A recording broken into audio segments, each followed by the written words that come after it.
বন্ধুরা, খাওয়া দাওয়া করতে বসে পড়েছি। আর আজকে রান্না করেছি হচ্ছে উচ্ছে আলু পেঁয়াজ দিয়ে একটা ভাজা করেছি, আর ঢেঁড়স আলু একটা সবজি বানিয়েছি। আর এখানে এখনো এই যে মটন ফসফস করছে, এখনো খুলিনি, মানে এই মাত্র নামিয়ে নিয়ে এলাম। আর এই হচ্ছে কালকের একটু বিউলির ডাল রয়ে গিয়েছিল, সেই বিউলির ডালটা গরম করে নিয়ে এলাম। আর একটু আলু সিদ্ধ দিয়েছি, যেহেতু বিউলির ডালটা খাবে তার জন্য আলু সিদ্ধ লাগবে, আলু সিদ্ধ দিয়েছি। আজকে ছেলে মনে মনে ভাবছে আজকে মা কেন এত কিছু করেছে, মটন থাকলে আর কিছু লাগে না, কিন্তু এগুলো যে খেতেও হবে। সবজিগুলো না অনেকদিন ধরে শোকাচ্ছে, আর ঢেঁড়স দেখবে টাটকা নিয়ে আসছে দেখতে মনে হচ্ছে, আর একদিন থাকলেই সে শুকিয়ে এরকম কেমন হয়ে যাচ্ছে।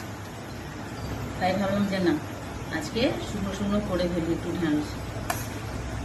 চলো খাওয়া দাওয়া করতে বসে পড়েছি। আর ওদের পাতে আজকে বেশি দিলে চলবে না, অল্প অল্পই দিতে হবে সবজি। আর উচ্ছেটা তো খাবে নাই বলছিল, তাও জোর করে ওর পাতে অল্প একটু দিয়েছি। তো চলো খাওয়া দাওয়াটা করে নিই।